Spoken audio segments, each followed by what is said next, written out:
Kung bago ka lang sa channel na to at isa kang true-blooded Aldab Nation na nagmamahal po kila Maine Mendoza at Alden Richards, tama po ang channel na pinuntahan mo, kaya consider na kitang bagong subscriber. Welcome back mga kaaldab. Ito na naman po ang inyong lingkod, si Mr. Destiny. At magbibigay tayo ng pinakamagandang update po ngayon sa social media. May ganap po pala si Richard Paul Carson na hindi po natin namamalayan.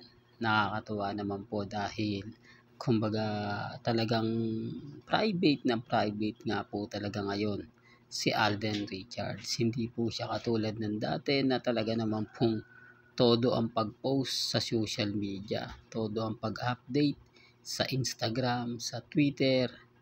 Yan naman po kasi yung laging pinupuntahan ni Alden.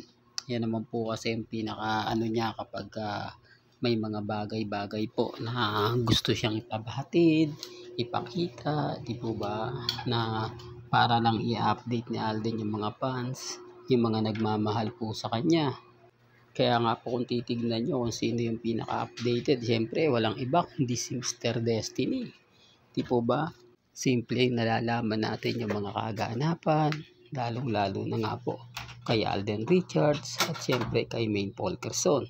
Kaya nga po mga kaaldab, kita nyo, ramdam nyo, na kapag si Mr. Destiny talaga yung nagbigay ng mga update, nagbigay ng mga kaganapan, talagang 101%. Hindi po ba?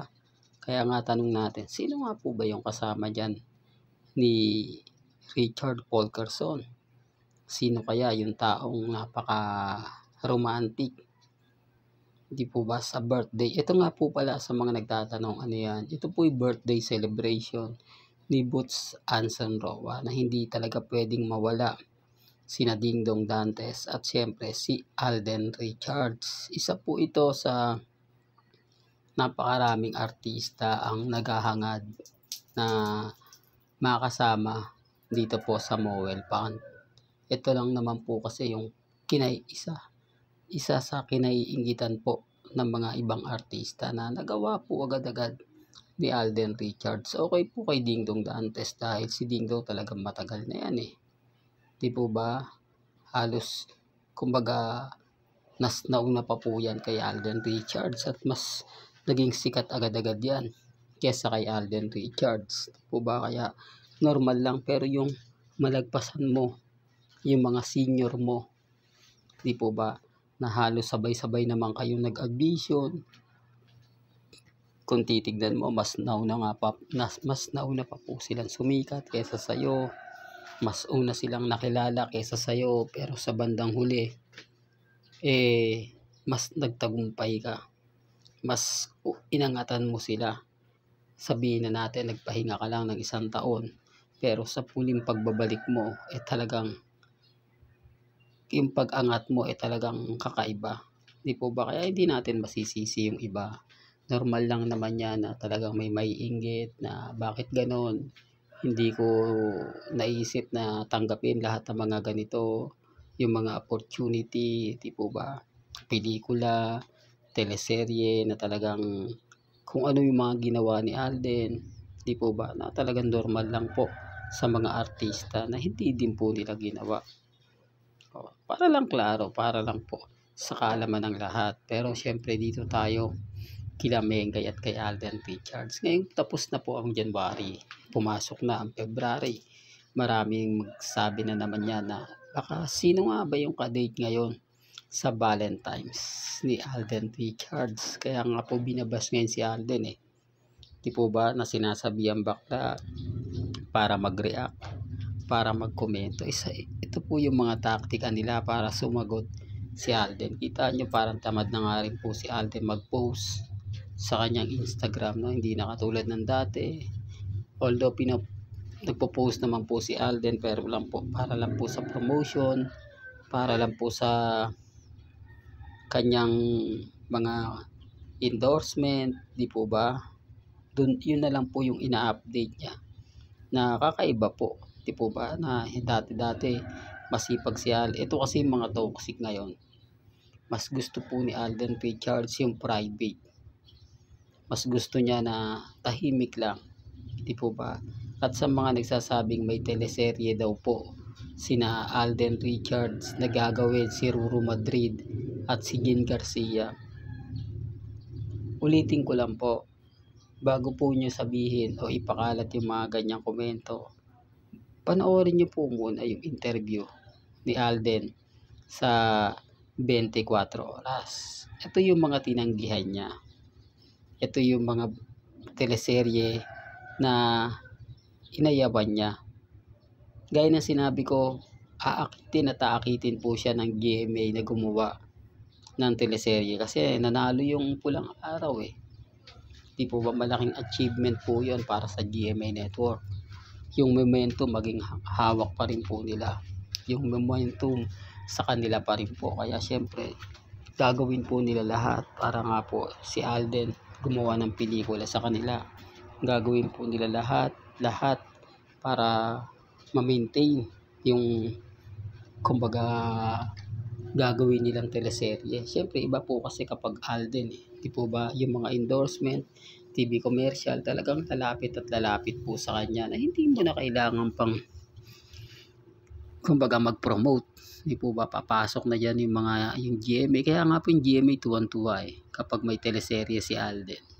Di po ba? Kaya nga po ito pinapaliwanag ko, sinasabi ko, alam ko po na marami na po kasi nagre-react, nagko-komento para lang klaro, para lang po sa kaalaman ng lahat. Wala pong teleserye na gagawin ngayon si Alden Richards. Sa mga taong magpipilit dyan, sa mga taong magsasabi na meron, wag po kayong maniniwala. Ginagawa lang po nila yan para mag-hype, di po ba? Para mapilitan si Alden. Di po, marami pong ngayong commitment si Alden Richards itong 2025. Isa na nga po dyan ang international movie at syempre movie ng Aldab. Hindi pa nga po pinalalabas yung pelikula nila ni Heaven Paralejo eh. Po ba? Syempre alam ni Alden na kailangan niyang mag-promote. Kailangan niyang kumbaga ibigay 101% para po sa pelikula ni Alden at sa pelikula nila ni Heaven Paralejo. Alam naman po natin na dapat pinalabas na yan. Pero nang dahil sa Pepsi Paloma case, nagbago. Di po ba? Yan yung mga sinasabi natin na mga hindi inaasahang bagay-bagay na ine-expect mong ipalabas. Pero dahil sa issue kay Bossing, kay Daryl Yap, at sa Coca-Cola's Girls, talagang mahihinto ka. Kasi sila po talaga yung laman ng pahayagan. Mahirap nga pong sumabay kapag lalo na po nakikita mo na mas pinag-uusapan to, mas controversial, di po ba?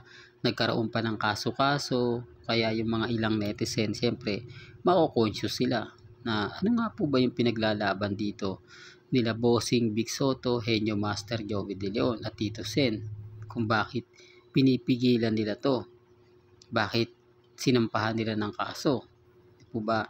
Na yung iba po, yung mga mamis, mga titas, mga senyor, alam po nila yung buong kwento, alam po nila yung buong istorya. Kaya lang syempre sa mga kabataan ngayon na hindi nga po inabot yon, o sabihin na natin na bata pa sila ng mga panahon na yon, syempre panonoorin nila yan, titignan nila kung sino nga po ba talaga yung taong responsable sa pagpanaw nga po ni Pepsi Paloma. Yan ang sinasabi ko mga kaaldab, na kailangan wag kang sumabay. Kumbaga sa sobrang hype, di po ba, may iwanan ka. Kahit sabihin na natin Alden Richards yan, Mr. Destiny, sikat na sikat yan, maraming follow. Iba po kasi yung takbo ng mga ilan di po ba? Kaya sabi ko sa inyo, mas pipilahan po siya dahil may controversial. Ang tanong kung bakit nga po ba pinipigilan yan ng TVJ. Yun ang mga simpleng katanungan na gusto po nilang makita. Well, hanggang dito na lang po ang ating latest updates. Kaya kung gusto nyo pa po ng pinaka-latest at sariwang update, abay tumutok lang po kayo dito po sa channel ni Mr. Destiny para updated po kayo sa mga bago at sa mga latest po na i-upload po natin maya maya lang. Hanggang sa muli, salamat po sa panonood at pakikinig.